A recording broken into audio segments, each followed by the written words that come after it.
All right, so if you guys can see, there's been high energy, a lot of work going on in here.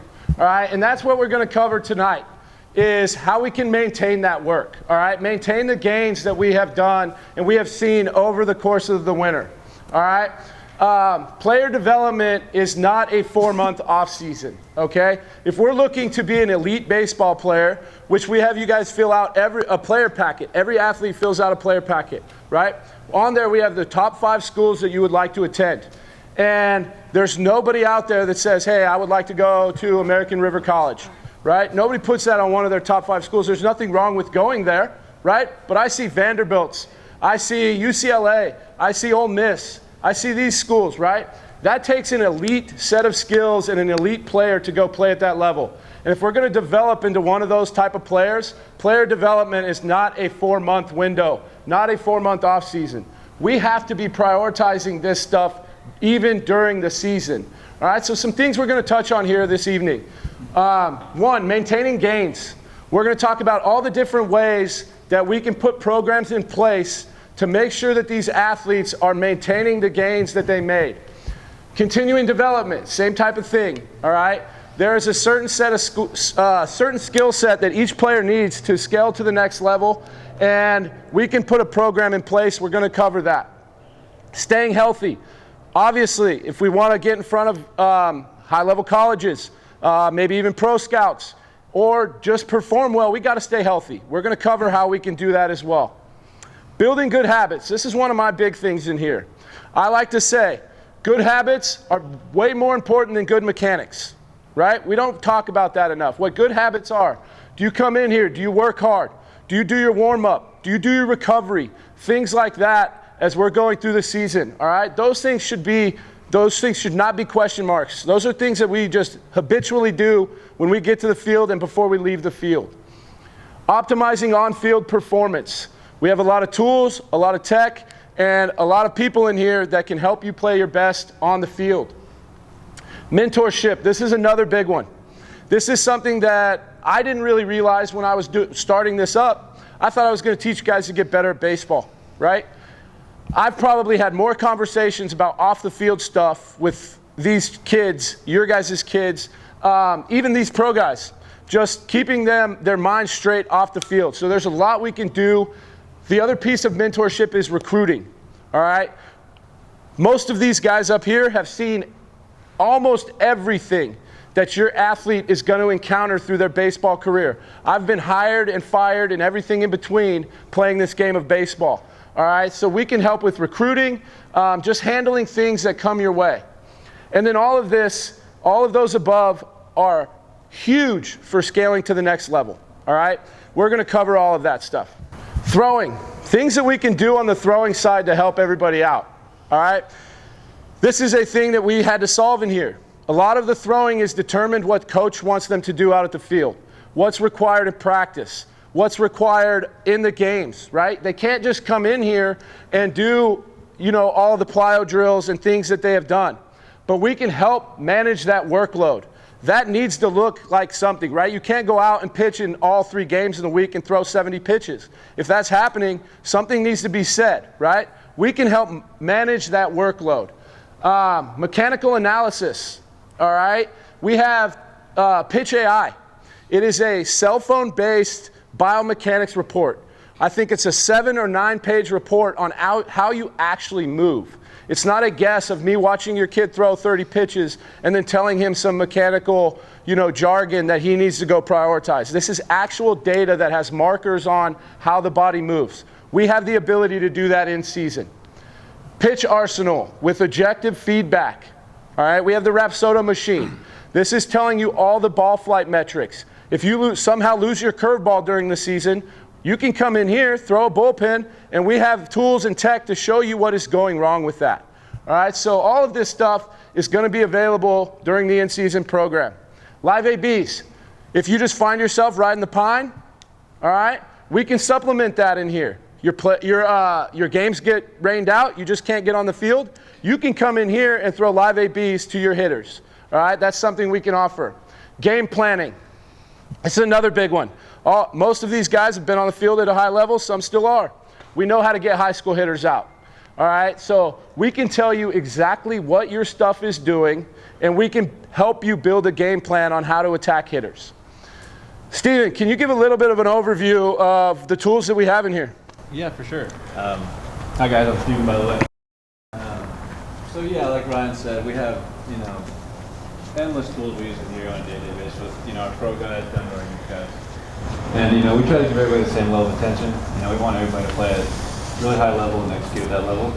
I've gotten to talk with a few of you, in the last months about what your kids are doing and everything. So with the Pro Play AI, it's something a lot of times I'll run. So, for example, in the bullpen, I'll get a side view. It takes one video. And like Ryan said, it breaks down not just kind of a guess. I'm not against the whole pitching lesson model, but, the naked eye can only see so much. So what this device will do for us and your athlete is, like Ryan said, 7 pages.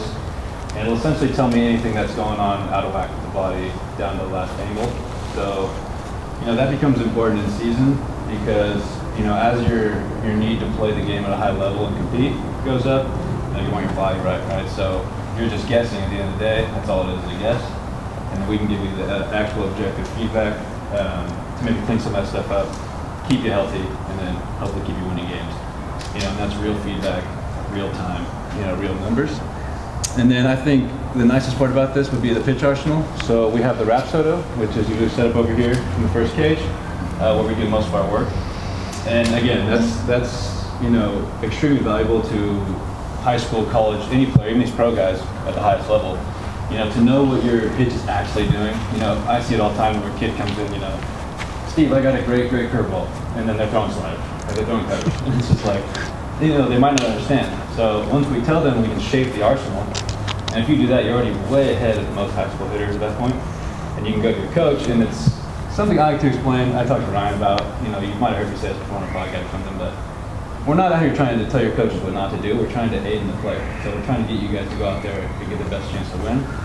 And we just happen to have, data and feedback from you guys for 6 months that we've seen you.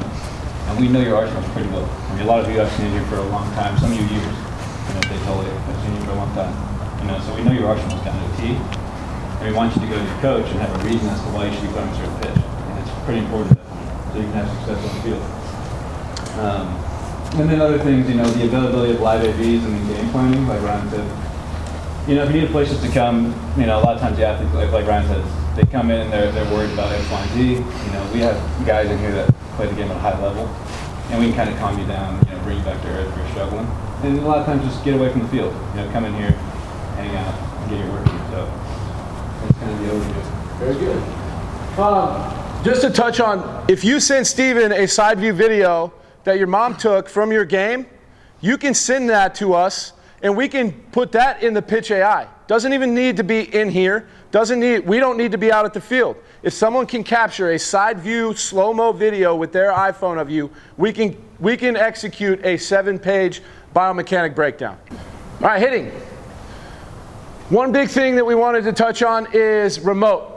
The ability to execute your program even if not in the gym. All right? So every athlete that signs up for our in-season program is going to be assigned to one of our trainers. All right? That means constant contact with one of our trainers. We are going to be driving this communication. If your athlete doesn't talk to us for a day or two, we will send them a text. Hey, how's it going out there? What's your practice looking like? How's your game been going? Things like that. Swing decisions, mental game, are you on time, your approach. All things we talk about in the hitting cage, all things we've talked about, all things we have talked about during the winter and developing these hitters. All things that go into being your best in the batter's box. Maintaining the engine. You guys, parents, you probably haven't heard that. What we like to tell the players a lot of times is we're building the engine. What that means is we got to be able to drive fast. So for example, throwing velo, that's building the engine. Foot speed. As for hitting, bat speed. All right, we have the bat speed trainers, overload, inload. Your athletes can tell you about that. And then the weight room. 2 huge components for maintaining that engine. Contact quality, the tools we have in here. The long bat, the short bat, the plyos, all things that help to make sure you're barreling baseballs. These are all things that when your athlete comes in here after practice, they're going to be doing in here. Mechanical flaws. Those obviously, they can be seen by the naked eye, but if you just don't know why you're not hitting the ball in game, we have the hit tracks, we have blast motion, we have these tools that I'm gonna let Dan touch on right now on things that can help your hitter. Daniel, what do we see, what things can we do to help hitters during the season? I think we could do a lot of things. I would actually, Brian, I would probably focus on the first 4 things here. Yeah. Right, for in-season. Okay. Just because, not to say we wouldn't address mechanical flaws, not to say we wouldn't use the technology, because we will, right? But yeah. I think the in-season, every player's in a little bit of a different spot, right? So you got some guys who are getting tons of reps out there. They may need to come in and just get more reps, work on their timing. We have other guys that maybe do need to make some mechanical changes, right? Maybe they're buried on the bench right now. They got to make some changes. We'll work on that as well.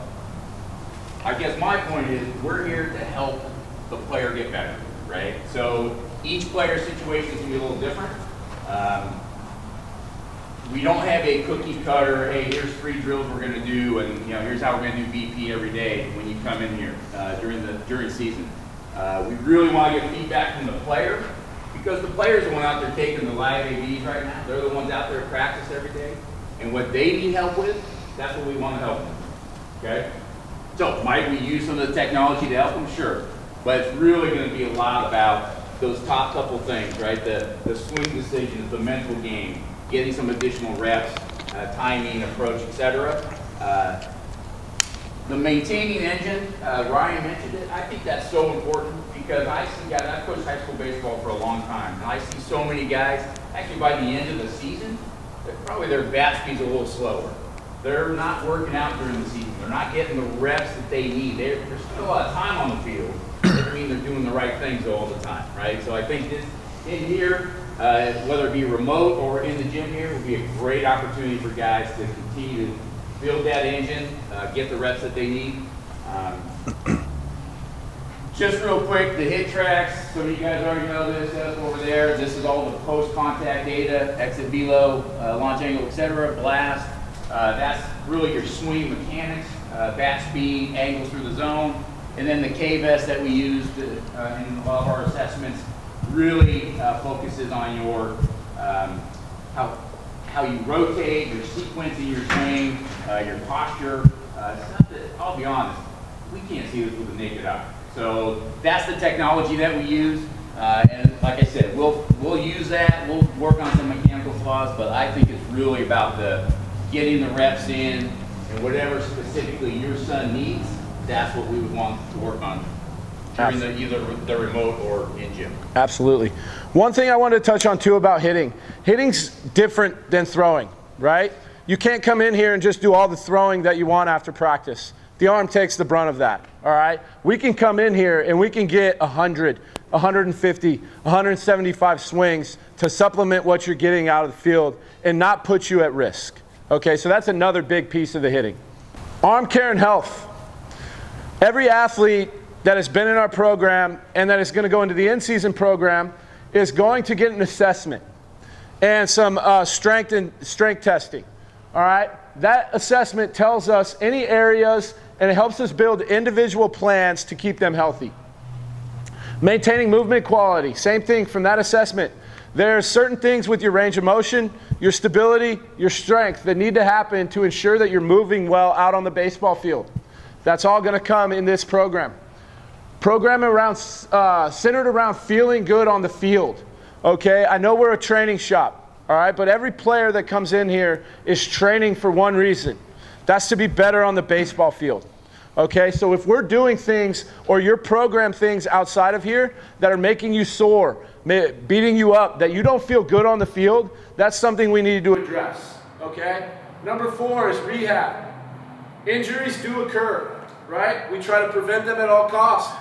But you play this game long enough, it's not if, it's when. Every guy that's playing at this high level can tell you that injuries do pop up playing baseball. In-house here, we have the ability to walk you over here, get you with a PT, and get a very good plan to get you back on the field ASAP. Arm care night. This is a pretty cool thing that we've done in the past. We offer things, if you guys want to ask Braden Dotoli when we're done here, he's a high school player that has since gone on to college that has been in our in-season. He took advantage probably more than any high school athlete I've seen of our arm care night. That's going to be with one Kime PT. They're going to be able to come in here, and we're not so much treating them. They will get short treatment. They will get, a spot treatment. The PTs will be touching them, but we're trying to educate them on how they can take care of their arms outside of here. So this is a really cool piece. I'm going to have Nolan touch a little bit on what he sees go wrong with the athletes during the season and how this arm care night has been beneficial. Yeah, Ryan, thanks for having me. You said it well there. Everybody gets an assessment before the season starts, and the idea is to kind of maintain your data or your assessment. Throughout the season, we see a lot of loss of range of motion. So you lose flexion, you lose a cross body, you lose internal rotation, and the arm care night is essentially to maintain that or reset that. So that every week you go out, you have basically the same range of motion or the same movement patterns that you have consistently. I think the biggest thing that we see quite a bit is, at least as a PT and seeing these young kids, is being able to kind of talk to them outside of, I guess, a third person.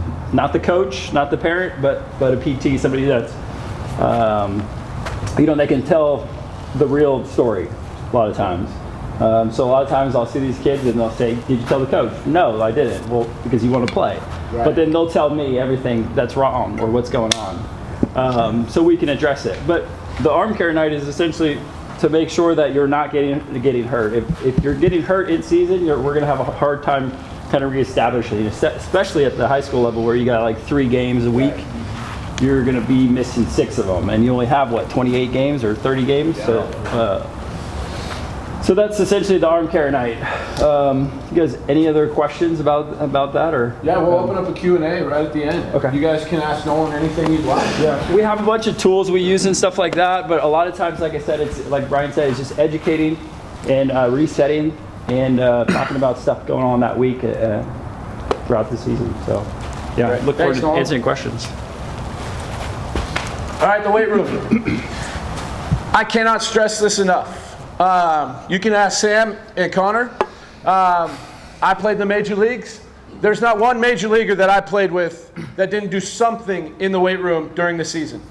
This is something that I see go wrong in high school baseball more than anything else, is they prioritize a weight program in the off season. They prioritize a weight program in the summer, but we just shut it off during this season, all right? And I think a lot of the scare is number 2 on here, maintaining intensity and volume. So if we're not doing that, that's when you're going to get sore. And I think that's what scares athletes away from the weight room. All right? So things we need to maintain. We need to maintain strength. We need to maintain mobility. And body weight is a big one. If you're not doing something in the weight room, you're going to lose. And we'll have a diagram that shows you that. What I mean by monitoring intensity and volume of training. We want high intensity, low volume when we're in the weight room, okay? What I mean by that is they should be lifting 80 to 90% of what their 1 rep max would be. But the reps of that need to be down, somewhere between 3 sets of 5 sets of 3, right? So they're not coming in here doing 50, 60 reps of one exercise. That's just gonna fatigue them. Fatigue is the #1 precursor to injury, all right? We lose mechanical efficiency, our tissues fatigued, and if we're out here doing high intensity things, that's when injuries pop up. Guys, proper drill and exercise selection. If it's not something that's helping you on the field, it shouldn't be in your program, right? We pick drills that are gonna help you succeed on the baseball field. Accountability and time management. We're here to keep these athletes accountable. If they're not lifting weights, we're gonna ask them, right? We're gonna say, hey, here's a program that can get done in a timely fashion. You should not be spending an hour and a half to 2 hours in the gym. Your program should hit what we need. It should hit the intensities we need. You should be in there 30 to an hour. Get out of there, right? Depending on how fast you work. I'm gonna go to the next slide here. I'm gonna have Mike come up and kind of demonstrate, give you a visual of where we can end up I like to call it your developmental mountain, right? If we're trying to get to the summit of this by our 4th year of high school, we need to stay on a program that helps us get there. And this graph kind of shows that. How we doing, guys? First off, I just want to thank you guys for being a part of this place, being a part of the OA fam. You know, it's such a special place, and you know, I'm so excited for what's to come this season, and the work doesn't stop. So, as far as in season, I made this graph to kind of break down the 4 years we have in high school, but I broke it up into 3 sections of the phases of each year. So we have freshmen, we have our off season, and then it goes to the in season, and then it goes to the summer. So in the off season, we have all this time to kind of to train and to you know, we'll send it in the weight room, do our velocity phase, do all that stuff developmental wise. So we take this big jump, right? And then in season comes, right? So in season, if we're gonna stay on the in season program, do our weight room stuff, we're not gonna get that same big gain that we do in the off season, but we're gonna maintain and we're gonna make some progress. But studies show that in the in season, if you're not maintaining your strength, if you're not lifting, if you're not doing all the things you're supposed to do, there's a 2-week time period. Studies show that after 2 weeks of not training, you start to lose your strength gains, lose all those things, and you know, you start taking a climb down that mountain instead of that climb up. Then the summer comes along, you start training again, you start making that climb back up.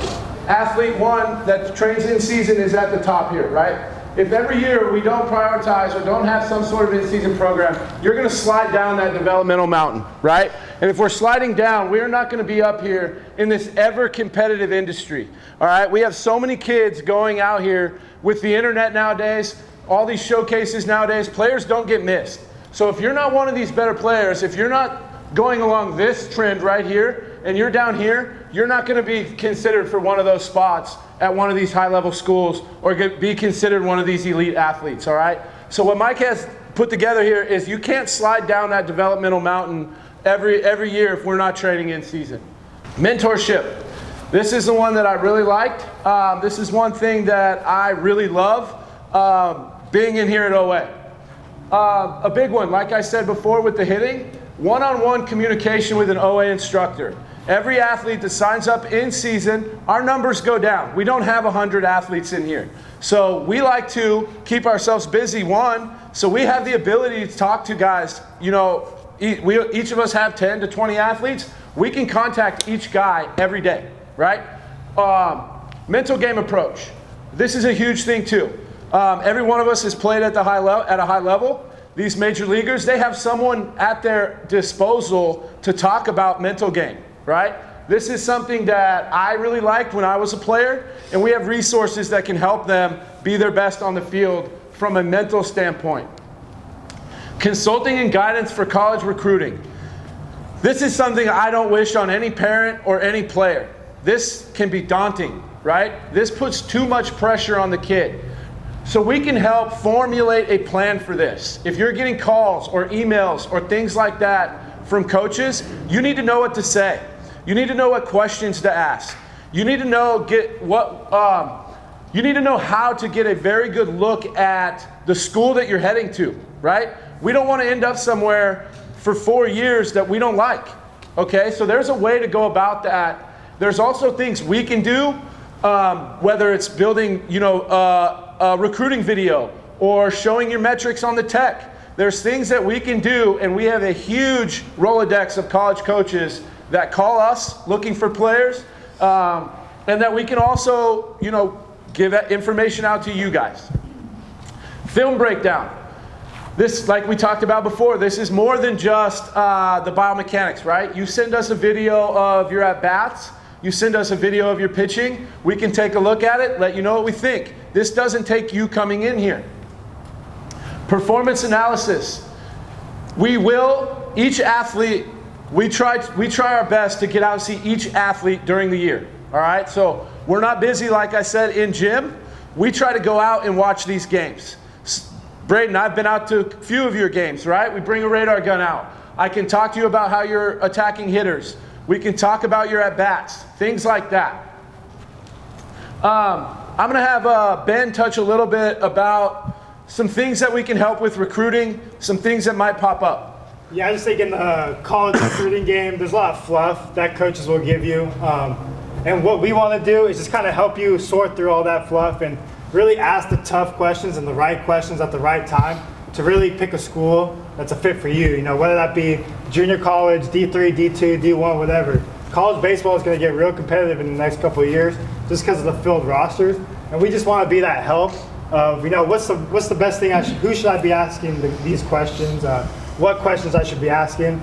And above all else, we're trying to build winning habits in the weight room, in the throwing, in our mobility.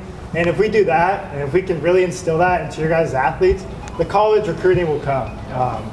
I know all of us have said at one point, you know, we wish we had something like this when we grew up, because no one gave us the guidance, and somehow we made it. So, you know, this isn't about what we know, we're trying to tell you, we're trying to empower your athletes and then give them enough knowledge where, you know, they can go to the next level, wherever that be, and be confident.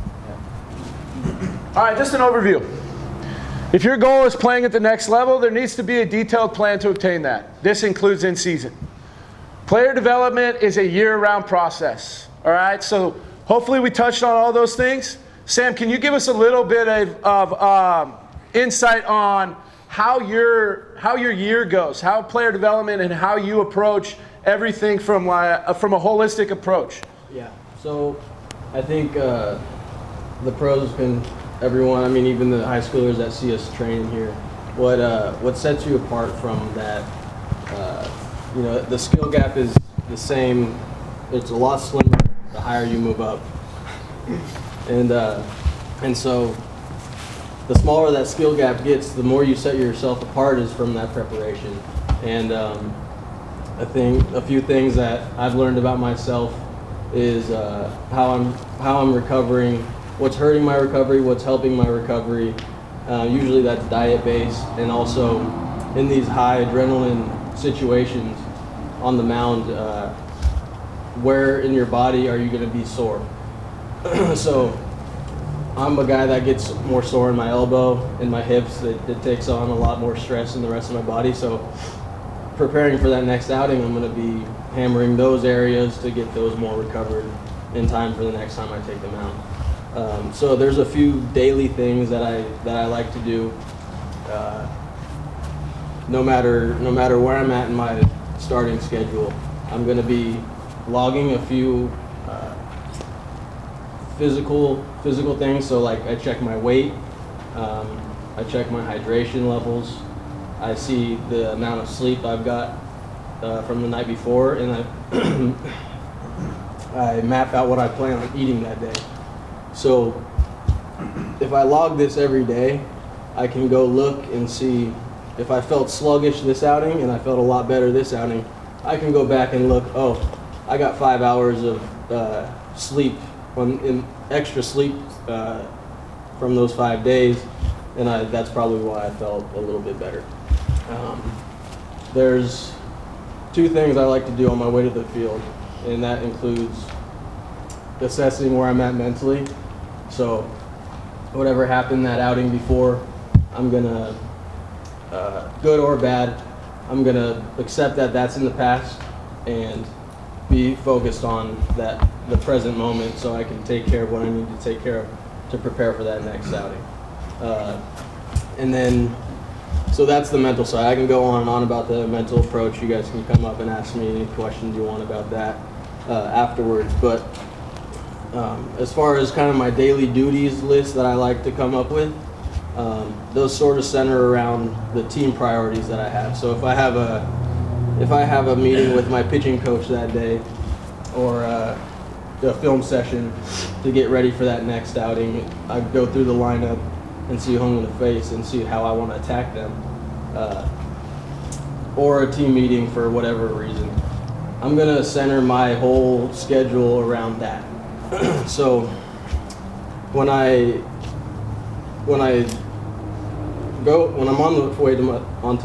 on my way to the field, I come up with what I want to accomplish. If I want to get treatment that day, what I want to accomplish in my throwing program. If I have a lift, figure out exactly what lift I need to do. And there was one more thing, I can't remember. But if I get those things done, I know I'm going to be ready for that next outing and the ultimate goal, and that's getting big league batters out. And you know, I always say the most important thing when you're on the mound is to have a clear head and to be able to focus on what you need to do. So each of these steps that I take throughout my routine is huge, just so I know I put everything I can to prepare. That way I get ready to get on the mound and do my thing. So I don't know, everyone else has their own process, but that's just something that I go about. I think it really comes down to having a routine. Throughout whatever level of baseball you're playing, like Sam said, the competitiveness just keeps on getting higher and higher and higher the more levels you go up. But the guys you see succeed have a set routine that they're changing, like Sam does, on a daily basis. Sometimes it stays the same, but having some sort of structure that you can fall back on when stuff gets like away from you. If you watch Sam in the gym, he's one of the most laser-focused guys we have. You can see him hammer out his stuff on a daily basis. But if you will talk to any of the pro guys we have in here, the most successful ones are going to have some sort of set routine that they're accomplishing every day, that they have a step-by-step goal to get better at whatever they're trying to accomplish. Maybe it's a hip mobility, maybe it's a velocity development, whatever thing that you're trying to affect within your training, it always comes back to having a routine. And that's outside of baseball, inside of baseball. The more that you can structure your stuff to accomplish whatever goal you're trying to set, the easier it comes on a day-to-day basis, and then you just build those blocks up until you reach that plateau, and then you look for the next thing to accomplish.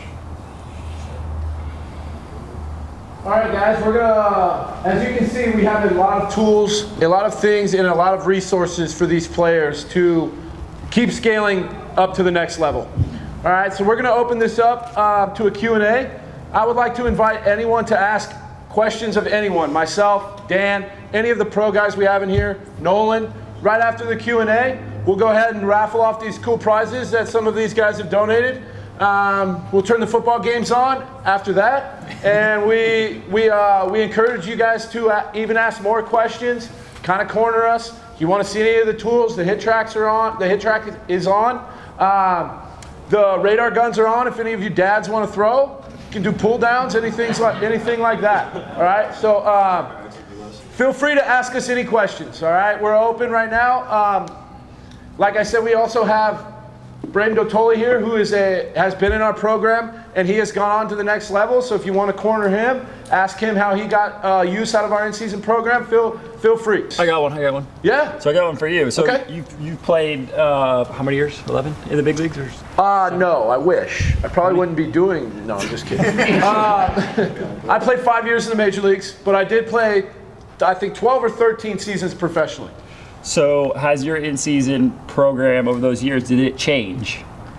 Absolutely, it changed. And I guess how did it change? Is it for the better or for the worse? Yes. So just one example is, and what I see for guys, and this was myself, is maintaining body weight, right? That's one thing that changed for me as I got older. When I was a young kid, very undisciplined, I would be the guy that would go into season and gain 20 or 30 pounds. Yes, I would go in 210 pounds. I would come home 240 pounds. That is not conducive to performing your best on the field. But that was my my inner glutton, just wanting to go eat Domino's at night, go get whatever I could from a drive-through, you know. And then once I had Tommy John, I made a commitment to myself that I was going to get in the best shape of my life, right? So when I was going to the field rehabbing every day, I would spend 2 to 3 hours at the field, and I would go home and I would cook everything that I ate. And once I got back into competition and the way that went on the field, I didn't have time to cook everything I or anything like. I didn't have time to go cook or eat that strict, right? So I needed a better plan to attack my nutrition on both sides, right? I was a guy that was early in my career, gained a lot of weight. At the end of my career, I lost a lot of weight. So one thing that changed was my nutrition plan. But a bigger thing was just the more that I got educated on player development, it was I needed to arm myself with a lot of this knowledge, right? Sure, organizations are great. High school coaches are great. College coaches are great. But they have one objective, right? They want to win, okay? Especially at the high school level. If this coach wins 20 out of 28 games with your athlete, he did a good job. At the end of his 4-year career, if your athlete is not playing at the next level, in my opinion, that coach didn't do a good job, right?